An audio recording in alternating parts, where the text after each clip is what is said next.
Rebecca alitwala Kadaga yavudde ddamu NRM yasaze kati ali mu NUP katumulumbera nkusaze eyaliko speaker wa parliament omukyala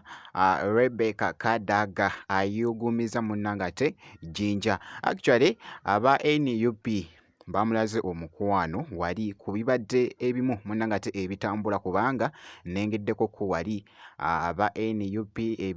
ebipande oh my god yonna gye bigweredde byengenda okubeera nga nkutuusako maaso awo kosaate Palaso avuddeyo ku wali n'alaga munnangate ettabbo ayogeza munnangate abawagizi be wali obwama ku mukutu ogwa TikTok kosa n'emikutu emirala bamiteja minati sinza kujja minati yogi kansoke munnange nkutegeeze nti nno kasita obeera nga tonaba kulayikinga video ogirayikinge kosaate n'okusubscribinga eside eyo kakati nno waliwo ko wali ebibadde munnangate bitambula wali ebibadde byewunyikiriza nnyo munnangate oba oli awo n'ab'ekibiina munnangate ekya NUP eside eno omukyala Rebecca Kadaga ayugumiza munnange wali Jinja naye ekisinze munnangate okwewunyikiriza abantu wali actually abamu ababadde bamukulembedde mubaddemu aba actually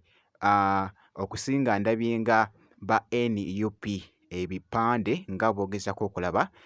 n'okuwulira munnangate ebibadde bitambula wali ku mukutu gwa TikTok kosa n'emikutu emirala. Rebecca alitwala Kadaga yavudde ddamu NRM yasaze kati ali mu NUP katumulumbera nkusazeeko wenjogerera essaawa eno Right Honorable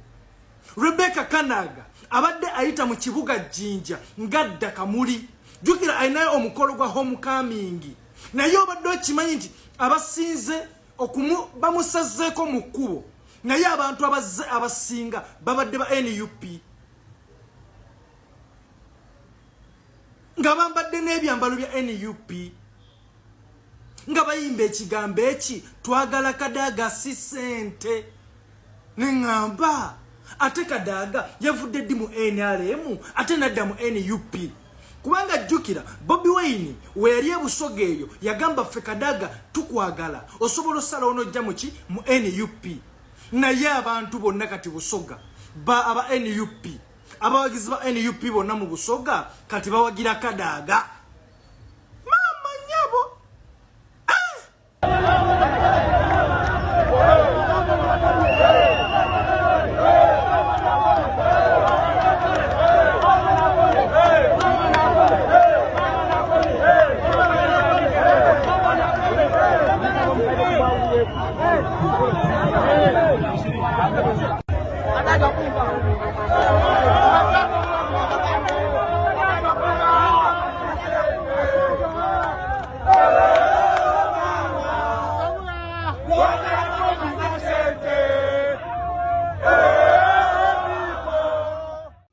byebyo nno munnangate bikyagenda mu maaso eside eyo ku mukyala munnangate Rebecca Kadaga eside eyo actually kankwongereyo ko wali omuyimbi Palaso avuddeyo ko wali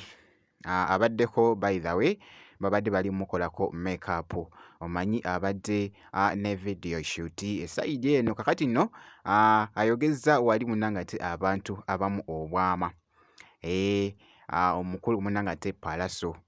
jukira nti nno wano Palaso abadde alaga nga talinako makeup yenna yadde filter yonna nga boogezako okulaba bibadde biri mu kwogeza abamu obwama nga boogezako okuwulira. Palaso bulijjo simulabangako munnakyo leero nfunye chance ne musinkana mu saluuni emu bwati waafaanana musanze balimu pepeta kaviri ng'emulaba awo oba agenda kukola video shoot ne mugamba papa mbadde nsaba kukwatayo ka video yagambye tewali buzibu ne batandika omukuba makeup munnange bulungi nnyo naye abaana kye bali omukola mu comment section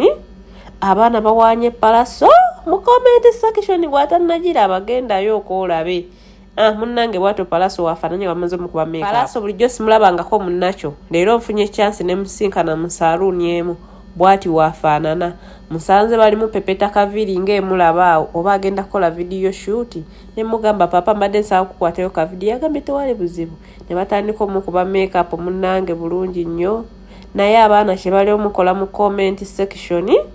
abaana bawaanye Palaso mu comment section bw'atannagiraba gendayo okoolabe. Munnange bw'atyo Palaso waafaananye bamaze mu kuba make-up. Yoyo nno munnange omwana mulenzi munnange ate Palaso. Bwe nti munnange ate bwe nkoze kakasa nti nno osubscribinga kw'ossa ate n'okulayikinga video. Gwe kasi obeera ng'osubscribinze ebisigadde byonna bitulekere tujja kuba nga tukuwa update yonna enafaayo munnange eside eyo.